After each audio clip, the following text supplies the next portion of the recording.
بسم اللہ الرحمن الرحیم۔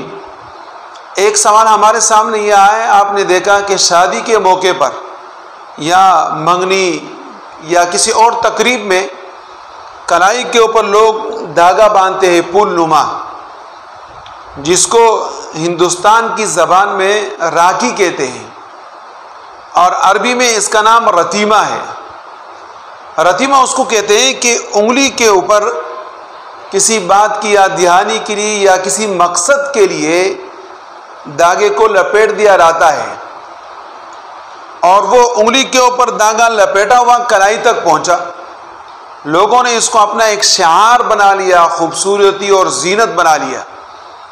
جو در حقیقت ہندوؤں کے ساتھ مشابہت ہے، کفار کے ساتھ مشابہت ہے، اور ہمیں اسلام نے اس بات کا حکم دیا ہے کہ کافروں کے ساتھ آپ نے مشابہت اختیار نہیں کرنی ہے۔ اس لیے نبی اکرم صلی اللہ علیہ وسلم نے ارشاد فرمایا، من تشبہ بقوم فہو منہم، یعنی ہمارے لیے تنبیہ اس بات میں ہے کہ اگر آپ غیروں کی مشابہت اختیار کریں گے، ان کے طریقوں پر چلیں گے، تو پھر آپ کا شمار انہی کے ساتھ ہوگا۔ ایک تو دیکھیں ظاہری حال ہے، اور ایک تو دل کا اندرونی کیفیت ہے۔ اندرونی کیفیت تو ظاہر اللہ رب العزت ہی کو معلوم ہے،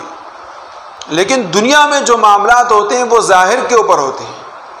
اور ظاہر میں یہ علامات ہندوؤں کی ہے، ان کا طریقہ ہے، لہذا اس سے اپنے آپ کو بچانا چاہیے۔ اور اسی طریقے سے علماء یہ بھی فرماتے ہیں کہ اس سے عورتوں کے ساتھ مشابہت ہو جائے گی، اور عورتوں کے ساتھ کسی مرد کو مشابہت اختیار کرنے کی اجازت نہیں ہے۔ امام بخاری نے تشبیہ بالنساء کے متعلق ایک باب باندھا ہے، اور اس میں ایسے مرد اور ایسے عورتوں کے اوپر لعنت فرمائی گئی ہے کہ اگر مرد عورتوں کے ساتھ مشابہت اختیار کریں یا عورتیں کسی عمل میں مردوں کے مشابہ ہو، نبی اکرم صلی اللہ علیہ وسلم نے ہمیں اس سے منع فرمایا ہے۔ بخاری شریف کے اندر ایک روایت ہے جس میں ان لوگوں کے اوپر لعنت فرمائی گئی ہے کہ جو اس طرح کا عمل اختیار کرتے ہیں۔ ہم مسلمان ہیں، ہم مسلمانوں کو یہ چاہیے کہ ہم کسی کا اثر قبول کرنے کے بجائے اپنا اثر غیروں کے اندر منتقل کر دیں۔ اب بعض لوگ کیا کرتے ہیں، ہندوؤں کے رسم کو ایسے مضبوطی کے ساتھ تام لیتے ہیں کہ جناب ہندوؤں کا جو طریقہ ہے کہ بچہ پیدا ہو گیا اس کو رنگ کے اندر ڈال دیا۔ اب ہمارے لوگ بھی جو پیروں اور بڑے بڑے لوگوں کی اتباع کرنے والے ہیں، انہوں نے بھی یہ طریقے اختیار کرنا شروع کر دیا ہے۔ بھائی آپ اللہ رب العزت کے رنگ میں رنگ جائیں، جس کا حکم اللہ رب العزت نے قرآن کریم میں دیا ہے، صبغۃ اللہ ومن احسن من اللہ صبغہ، کہ اللہ رب العزت کے رنگ سے کون سا رنگ بہتر ہو سکتا ہے، اور وہ رنگ کون سا ہے؟ اللہ کے حکم کی تابعداری، نبی اکرم صلی اللہ علیہ وسلم کی اطاعت۔ پھر اسی طریقے سے دیکھیں کہ عورتوں کے لیے تو چلے ایک بات ہے، کسی درجے میں ایک بات کی اجازت ہے، رتیمہ اور اسی طریقے سے راکھی کی اجازت تو نہیں ہے، لیکن یہ ہے کہ اس کے علاوہ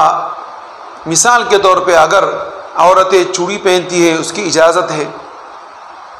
سونا پہنتی ہے اس کی اجازت ہے، چاندی پہنتی ہے اس کی اجازت ہے، لیکن مرد کو تو ان میں سے کسی ایک چیز کی بھی اجازت نہیں ہے، چاہے وہ دھاگا ہو، چاہے سونا ہو، چاہے چاندی ہو، کسی کی بھی اجازت نہیں۔ ہاں صرف چاندی انگوٹھی کے لیے ایک مقدار یعنی 4.5 ماشے تک اگر ضرورت سمجھے تو اس کی اجازت ہے، اور پھر خاص کر جو لوگ آپ نے دیکھے ہیں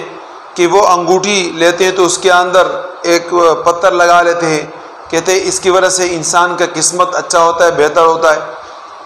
اسی طرح بہت سارے لوگ جو اپنی کلائی میں یہ دھاگا باندھ لیتے ہیں، پھول باندھ لیتے ہیں، تو کہتے ہیں کہ جناب اس سے وسعت رزق ہوتا ہے، یا مثال کے طور پہ اس سے خوشیاں آتی ہیں۔ اب یہ چیزیں جو یہاں آ جاتی ہیں تو علماء پھر کہتے ہیں کہ پھر یہ کفر کے ساتھ خالصتاً تشابہ اختیار کرنا ہے، اور اگر یہ عقیدہ ہم اپنے دل کے اندر ہی لے کر آئے تو پھر تو ہمارا ایمان بھی خطرے میں پڑ جاتا ہے. تو اس لیے اپنے آپ کو ان چیزوں سے روکنا ضروری ہے. اور یہ رسم جو بڑی تیزی کے ساتھ آگے چلا گیا، اس کو روکنا ہمارے ایمان کا اولین درجہ ہے.